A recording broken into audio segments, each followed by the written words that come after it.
Hello student, આજના લેક્ચરમાં આપણે GNET ને રિલેટેડ કેટલાક ઇમ્પોર્ટન્ટ ક્વેશ્ચન કે જે આગળ કોમ્પિટિટિવ એક્ઝામમાં પૂછાયેલા હોય, ઘણી બધી કોમ્પિટિટિવ એક્ઝામની અંદર પૂછાયેલા ક્વેશ્ચન ને આપણે સોલ્વ કરશું.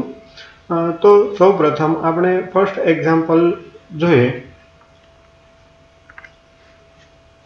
A charge Q divided into two parts of Q and capital Q minus small q. तो एक चार्ज Q છે કે જેને આપણે બે ટુકડા કરવાના છે. તો એક ટુકડો કે જે વિદ્યુતભાર સ્મોલ q અને બીજો વિદ્યુતભાર કેપિટલ Q છે. હવે એને ટુકડા એવી રીતે કરવાનો છે કે એમની વચ્ચેનું જે રિપલ્સિવ ફોર્સ લાગે છે, અપાકર્ષણ પ્રકારનું બળ લાગે છે, એ મહત્તમ થવું જોઈએ. બરાબર, આ કન્ડિશનને ધ્યાનમાં રાખવાની છે કે જે મેક્સિમમ થવું જોઈએ. એના માટે કેવી રીતે ટુકડા કરશું કે જેથી કરી અને બંને વચ્ચેનું જે ફોર્સ લાગે છે, અપાકર્ષણ પ્રકારનું બંને વચ્ચે જે ફોર્સ લાગશે એ ફોર્સ F છે એ મેક્સિમમ થવું જોઈએ. બરાબર છે.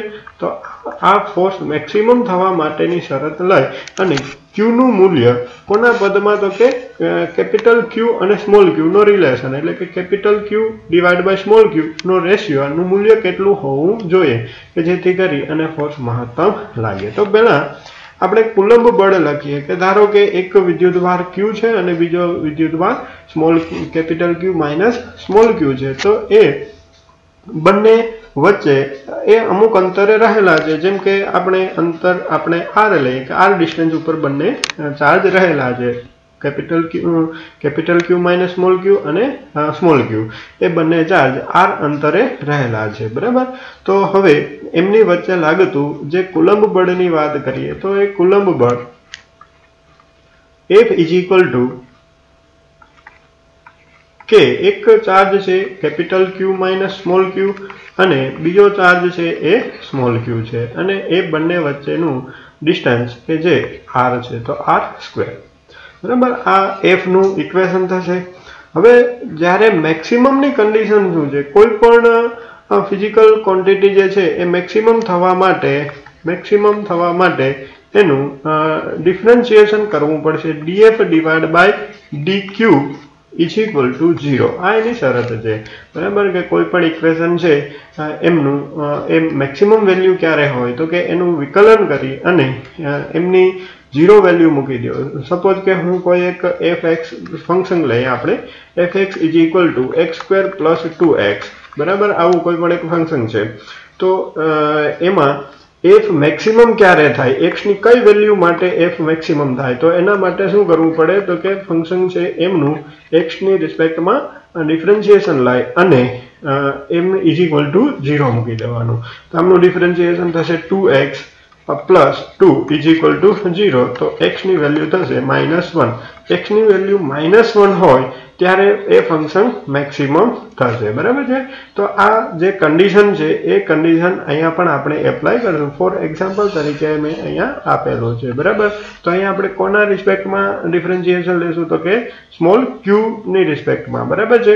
Is equal to 0.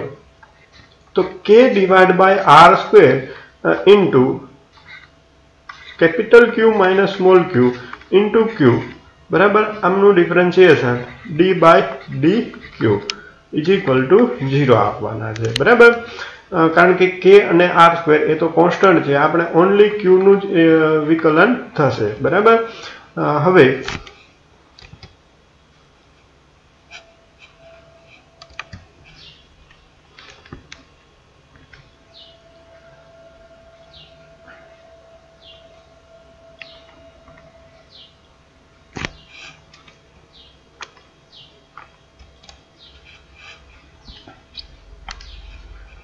df divided by dq is equal to k divided by r² into q into q minus q². બરાબર છે. d by dq આમનું ડિફરન્શિએશન. તો k divided by r² into q તો constant છે. બરાબર છે. તો q એમનેમ અને d by dq into q નું differentiation minus d by dq into Q square નું ડિફરન્શિએશન બરાબર। તો k divide by r square એમનામ અને q into q small q નું 1 થશે અને માઇનસ q સ્ક્વેર નું થશે 2q બરાબર। તો આટલું differentiation df divide by dq આવશે। હવે a ઇઝ ઇક્વલ ટુ 0 આપણે લેવાનું છે। તો k divide by r square into q minus 2q is equal to 0। તો r અને k સામેની બાજુ જશે તો એ તો નોટ ઇક્વલ ટુ 0 છે। તો q minus 2q is equal to 0 હોવા જોઈએ। તો q is equal two 2q। તો q divide by capital Q divide by small q નો રેશિયો આપણે પૂછેલો છે તો એ 2 આવશે બરાબર। એટલે તમે અહીંયા આન્સર જોઈ શકો કે આપણે 1 આન્સર આવશે।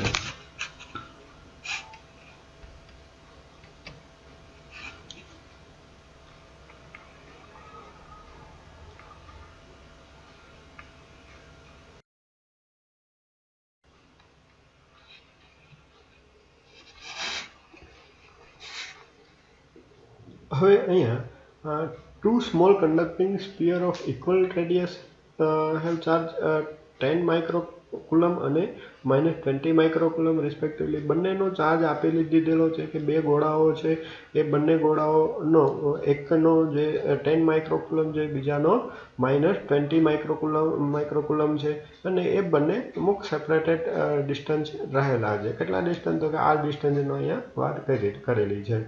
અને ત્યારે એમની વચ્ચે કેટલું ફોર્સ લાગશે તો કે F1 જેટલું ફોર્સ લાગશે। હવે જો એ બંનેને કોન્ટેક્ટમાં લઈ આવવામાં આવે, આ બંને સ્ફિયર છે એને કોન્ટેક્ટમાં લઈ આવવામાં આવે તો કોન્ટેક્ટમાં લઈ આવશે તો શું થશે તો કે 10 માઇક્રોકુલમ અને પ્લસ છે આ ચાર્જ છે એ માઇનસ છે તો બંનેનો સબસ્ટ્રેક્ટ થઈ જશે બરાબર। તો -20 પ્લસ 10 એટલે -10 થશે અને ફરી પાછા બંનેને સેપરેટેડ એટલા જ ડિસ્ટન્સ છે સેમ ડિસ્ટન્સ સેપરેટેડ કરવાના છે ફરી પાછા। તો આ જેટલા ડિસ્ટન્સ છે જુદા કરવામાં આવે તો બંને સ્ફિયર ઉપર હાફ ચાર્જ છે એ ડિસ્ટ્રીબ્યુટ થઈ જાય છે બરાબર। તો 10 માઇક્રોકુલમનો ચાર્જ છે એમના ડિવાઇડેડ 2 એટલે 5 માઇક્રોકુલમના નેગેટિવ ચાર્જ રહેશે કારણ કે -10 માઇક્રોકુલમનો છે। આ કોન્ટેક્ટ થયા પછીની કન્ડિશન અહીંયા દર્શાવેલી છે અને આ કોન્ટેક્ટ પહેલાની। અહીંયા ફોર્સ F1 લાગે છે, અહીંયા ફોર્સ F2 લાગે છે।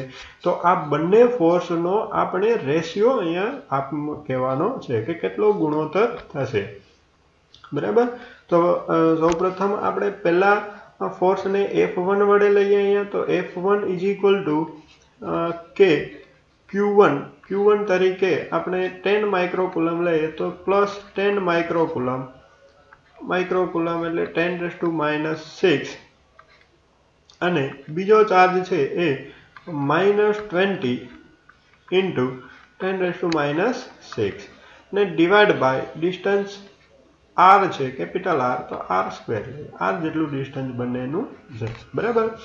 તો હવે થોડું કેલ્ક્યુલેશન કરી કેની વેલ્યુ અહીંયા મૂકવાની જરૂર નથી કારણ કે બંનેનો રેશિયો લેશો એટલે એ કેન્સલ થઈ જશે અને k ડિવાઇડ બાય r સ્ક્વેરની પણ કોઈ જરૂરિયાત રહેશે નહીં।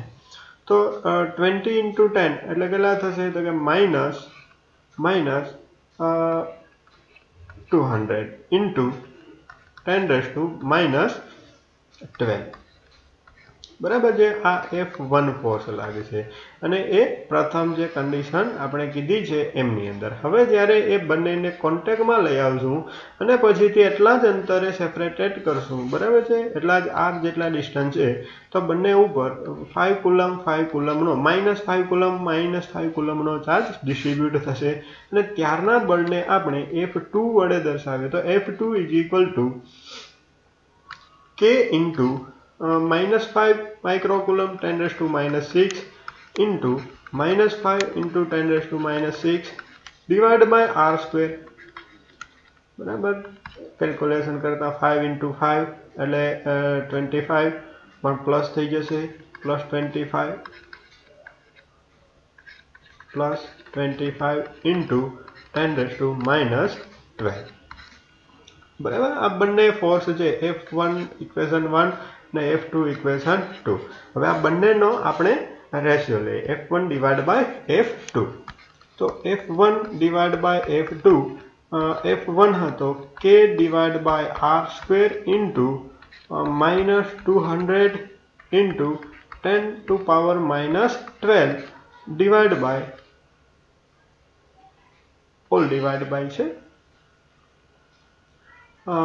K divided by R square into +25 into 10 raised to -12. બરાબર છે. તમે અહીંયા જોઈ શકો કે F1 અને F2 ની વેલ્યુ મેં મૂકી દીધી છે. બંનેનો રેશિયો લીધો છે અહીંયા. બરાબર. તો બંનેમાંથી K R square કેન્સલ થશે. બરાબર. તો -200 ડિવાઇડ બાય 25 પ્લસ છે અને 10 ટુ પાવર -12 પણ કેન્સલ થઈ જશે. બરાબર. તો આપણને માઇનસ કેટલો રેશિયો રહે છે તો કે અહીંયા 8. બરાબર છે. તો 8:1 નો રેશિયો કહી શકાય. F1 divide by F2 is equal to. Okay. તો આપણે જોઈએ MCQ માંથી જે આન્સર આપેલો છે એ 2 રહેશે આન્સર B. ઓકે. હવે નેક્સ્ટ જોઈએ. બે સમાન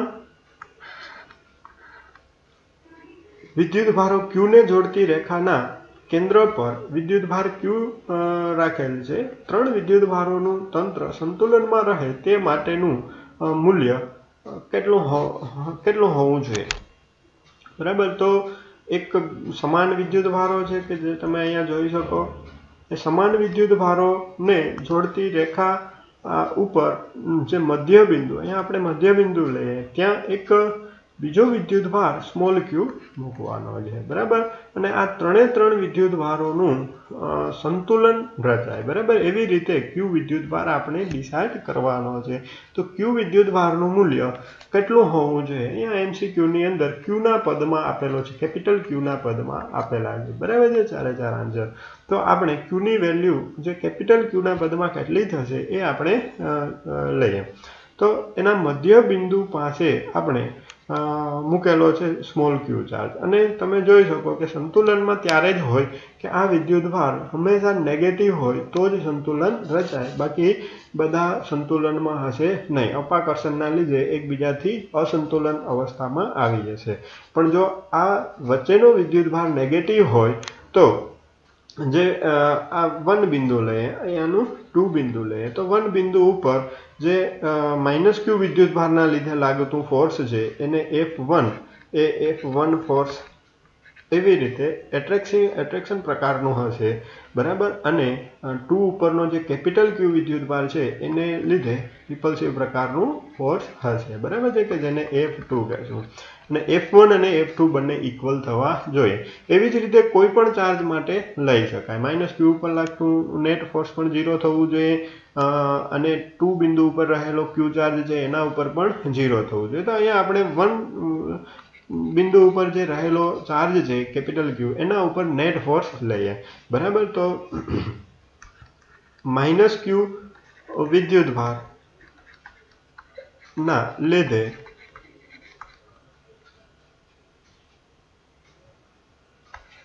q પર લાગતું બળ આપણે F1 કહીએ કે જે એરો દર્શાવેલો છે એના તરફ આકર્ષણ પ્રકારનું બળ હશે. F1 is equal to K into આ ડિસ્ટન્સ આપણે જો R લેતા હોય તો આ જે ડિસ્ટન્સ છે એ R ડિવાઇડ બાય 2 થશે. R divide by 2. બરાબર છે. -q થી કેપિટલ Q વિદ્યુતભાર વચ્ચેનું અંતર. તો Q into -q divide by R/2 whole square. બરાબર. આ F1 થશે.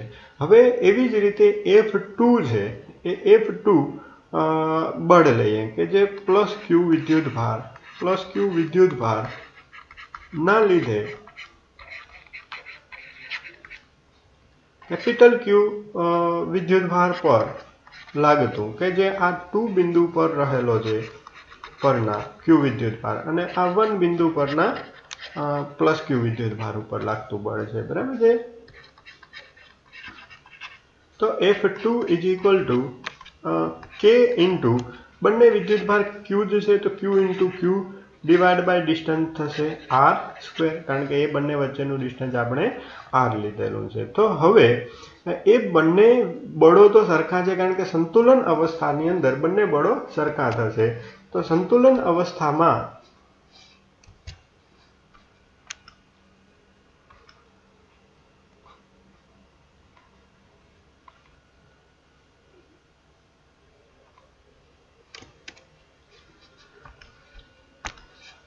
F1 is equal two F2, સંતુલન અવસ્થામાં F1 is equal two F2 થશે. F1 કેટલો છે તો કે K ઇન્ટુ કેપિટલ Q અને માઇનસ Q ડિવાઇડ બાય રહેશે R divide by 2 whole square is equal to K into Q divide by R². હવે બંને સાઈડથી તમે જોઈ શકો કે K કેન્સલ, એક Q કેન્સલ થશે, બરાબર.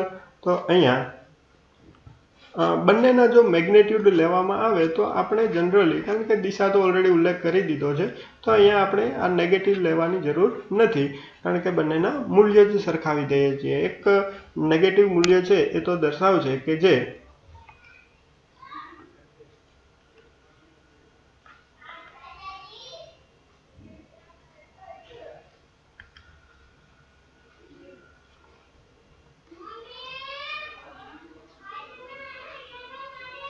નેગેટિવ મૂલ્ય જે છે એ દર્શાવશે કે જે આકર્ષણ પ્રકારનું બળ લાગશે, બરાબર છે.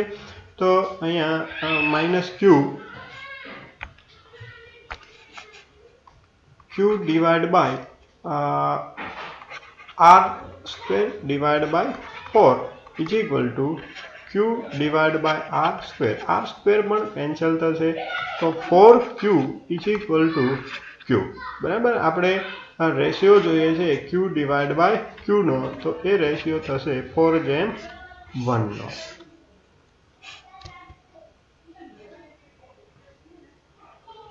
અચ્છા, ચાર્જની વેલ્યુ છે તો આપણે Q is equal to Q divide by 4 રહેશે, પરંતુ એ નેગેટિવ ચાર્જ જ આપણે અહીંયા લીધેલો છે. અહીંયા નેગેટિવ ચાર્જ એટલે તો નેગેટિવ વેલ્યુ થશે મિત્રો, પોઝિટિવ થશે નહીં. પોઝિટિવ વેલ્યુ પણ એ પણ આન્સર એક આપેલો હશે એવો, બરાબર છે, MCQ આપેલો હશે, પણ આપણે જે આન્સર આવશે એ Q ડિવાઇડ બાય 4, બરાબર છે, માઇનસ Q ડિવાઇડ બાય 4. ચોથા ભાગનો વિદ્યુતભાર Q કરતાંથી ચોથા ભાગનો વિદ્યુતભાર જો મધ્ય બિંદુ ઉપર રહેલો હોય તો 3 વિદ્યુતભારો સંતુલન અવસ્થાની અંદર રહેશે. હવે ત્યાર પછીથી two charge place in air, બરાબર છે. કોઈ પણ એરની અંદર 3 વિદ્યુતભારોને મૂકેલા છે, બરાબર, અને એમાં બે વિદ્યુતભારો એકબીજાથી, અચ્છા 3 નથી 2 છે, 2 વિદ્યુતભારોને હવાની અંદર મૂકેલા છે અને 10⁻⁴ ન્યૂટન જેટલું રિપલ્સિવ પ્રકારનું ફોર્સ લાગે છે, બરાબર છે. બંને વિદ્યુતભારોને વચ્ચે જો તેલ ભરી દેવામાં આવે, એટલે કે એક એવું ઓઇલ ભરી દેવામાં આવે, બરાબર, તો હવે કે જે ઓઇલનો ડાયઇલેક્ટ્રિક અચળાંક આપણે મેળવવાનો છે અને બળ આપી દીધેલું છે કે બળ છે એ જનરલી 10⁻⁴ થી કોઈ પણ ઘટી અને 2.5 × 10⁻⁵ ન્યૂટન જેટલું ફોર્સ લાગશે, બરાબર છે. તો પહેલાં આપણે કન્ડિશન લઈએ કે બંને વિદ્યુતભારો, સપોઝ કે એક વિદ્યુતભાર Q1 છે અને બીજો વિદ્યુતભાર Q2 છે, અને વચ્ચેનું હવાનું જ માધ્યમ છે, એટલે કે એર રહેલી છે, બરાબર. તો ત્યારનું જે ફોર્સ છે એ ફોર્સને આપણે FA વડે દર્શાવીએ કે જે એર મીડિયમ તરીકે છે. તો KQ